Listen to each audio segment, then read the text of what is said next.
Thanks for tuning in. This is The Life of a Miner. Let's check out week 78 of my mining payouts. I know what I do and I know what I need.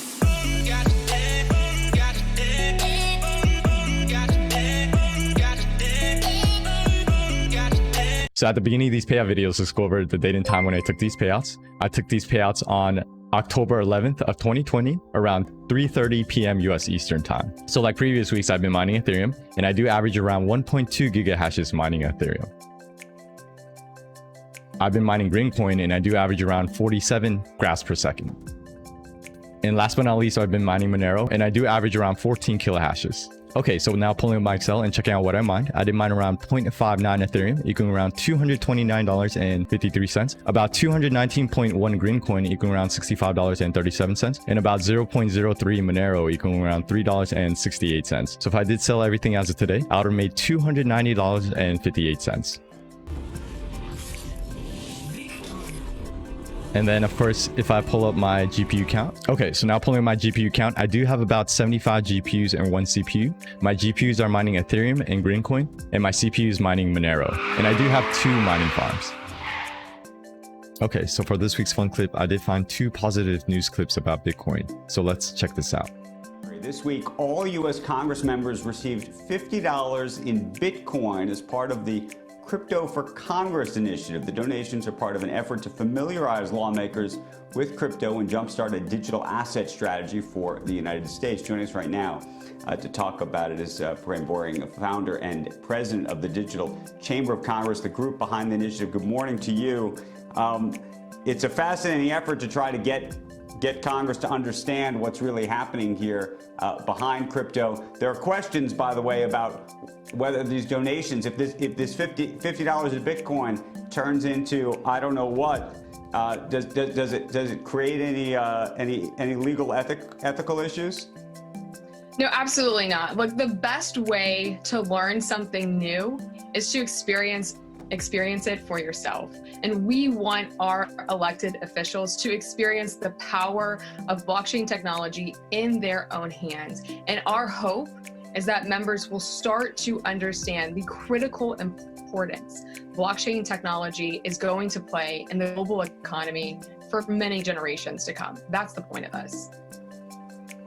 How much of, though, is this an effort at pushing Congress to, I imagine, create laws or open up some laws around cryptocurrencies and blockchain and the like?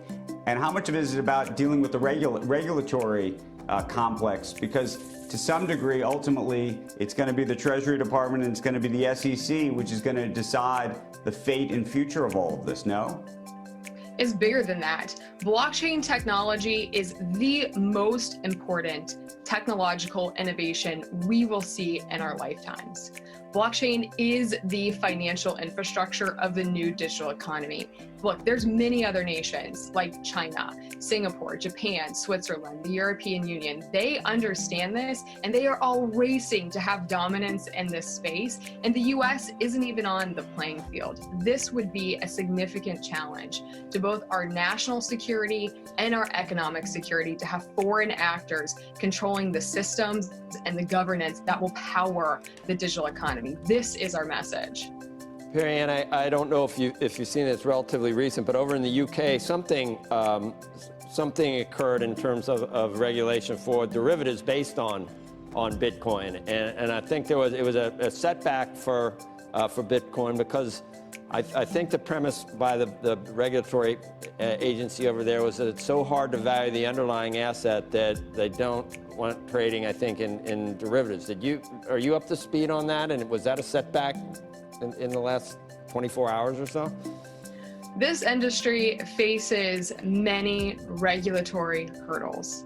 In the early 1990s, policymakers in Washington, they saw the potential for the internet, for broadband and for mobile technologies, and they set policies to allow innovation and competition that developed the world that we live in today. We need policymakers to understand these emerging innovations in blockchain technology and in cryptocurrencies and set policies that will nurture these emerging technologies and keep the United States in an innovation leadership position. There's many examples, whether it's these derivatives issues within the UK or here in the US, with securities issues, tax issues, and many others. It's time to understand this technology. And we are falling behind because of our lack of understanding, and that is ceding our technological leadership. And that's just not a risk that we should be willing to take. If there was one thing you could fight for, because you have a lot of issues you're pushing here, but if there was one thing you could get tomorrow, what would it be? We need a national strategy for blockchain technology. And the first thing to do is to understand it. Education is key for members of Congress to make informed decision about this technology. And we are encouraging you to learn everything you can about this technology, because it is going to impact almost every aspect of the economy, from financial systems to monetary policy to identity, supply chains, and other critical infrastructure. We first have to start with the basis of simplicity and just understand what it is. And that's what we're trying to accomplish with Crypto for Congress. Jack Dorsey's company Square buying $50 million worth of Bitcoin. Question is why? Kate Rooney has more on that today. Hey, Kate. Hey, Carl, we don't see this from companies every day. Square's $50 million investment in Bitcoin represents roughly 1% of its total assets in the second quarter. A few reasons, though, Square is doing this. First is to diversify. So, similar to why any investor might buy Bitcoin, Square says in a white paper this week, given the evolution of crypto as well as macroeconomic uncertainty, they think it's the right time to expand Square's US dollar-dominated balance sheet and to make a meaningful investment in Bitcoin. Square also says they see it as a tool for economic empowerment. It gives people around the world who might live in a country with less stable currencies a shot at participating in the global monetary system. This, Square says, is a step in furthering the company's mission as well. All of this is really driven by Square CEO Jack Dorsey, who of course also runs Twitter and is one of the most well-known Bitcoin advocates. Dorsey has predicted it'll become the world's single currency, as he calls it, and the currency of the internet. Dorsey pushed Square into launching Bitcoin trading ahead of some other firms in 2018. Square has also dedicated a team for crypto innovation. Meanwhile, Bitcoin has had a great year so far. Since its March low, it's more than doubled. The digital currency hit its highest level since September 19th today. It's also on track for its best week since July. Analysts tell me the Bitcoin performance since March is thanks to investors hedging against money printing from central banks, and it's also a hedge heading into an uncertain election season.